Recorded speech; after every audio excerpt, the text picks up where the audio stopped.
Let's make some Firehouse Ring of Fire salsa, guaranteed to sting more than just your tongue. Let's get after it.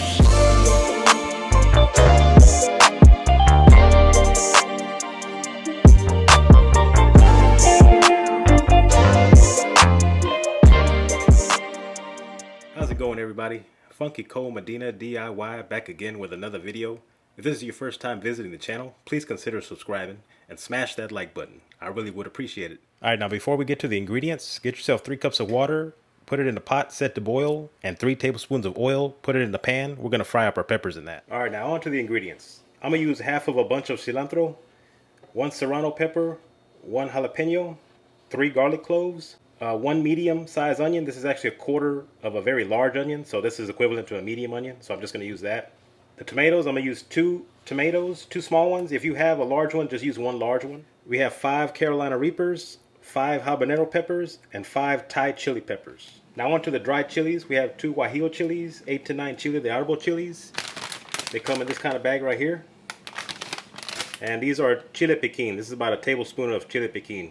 If you can't find these, then don't worry about it. It'll be just fine without it. But if you do, they come in this package here.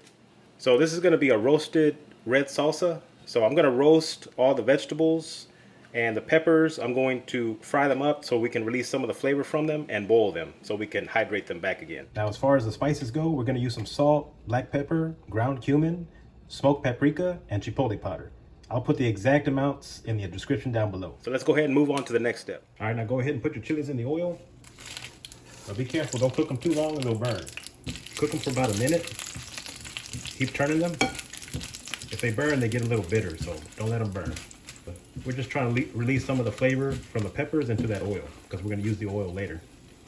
Now put your chilies and oil inside the boiling water and cook for about 5 minutes and then set aside.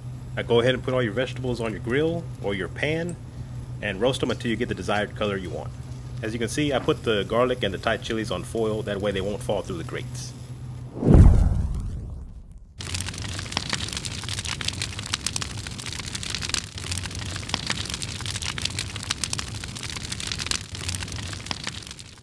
Now I got a lot of people in my family that love spicy food, so if this doesn't do it, I'll kick it up a notch next time and light them up.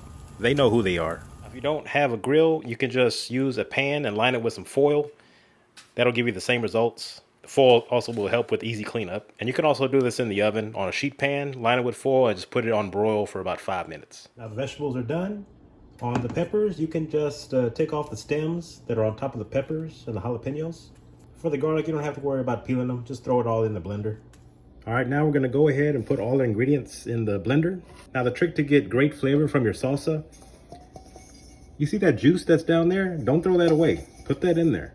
It has a whole bunch of flavor in there. Now I went ahead and strained all the dried chilies. That way it'll be easier to get out of the water. Just put that all in the blender. All right, now we're gonna put our spices in there. Just a little smoked paprika, chipotle powder, a dash of cumin, pepper, and salt. And I'll have the exact ingredients, like I said, in the description. Now the water that we use to boil the dried chilies, use that water for your salsa. About maybe a cup's worth. And we can always add some more if we want it a little bit more watery. But definitely use that water for your salsa. It has tons of flavor. All right, now let's go ahead and blend everything together. Now go ahead and make yourself some homemade chips with that salsa. I'll leave a link on top of the screen, so it'll take you to my video on how to make homemade chips. All right, now let's go ahead and serve this salsa up. Oh yeah. All right, let's go ahead and try it out, see how hot this is. At first, you don't taste the spice, but it'll catch up to you. You really taste that smokiness with the peppers, the ground cumin, the smoked paprika, the chipotle powder.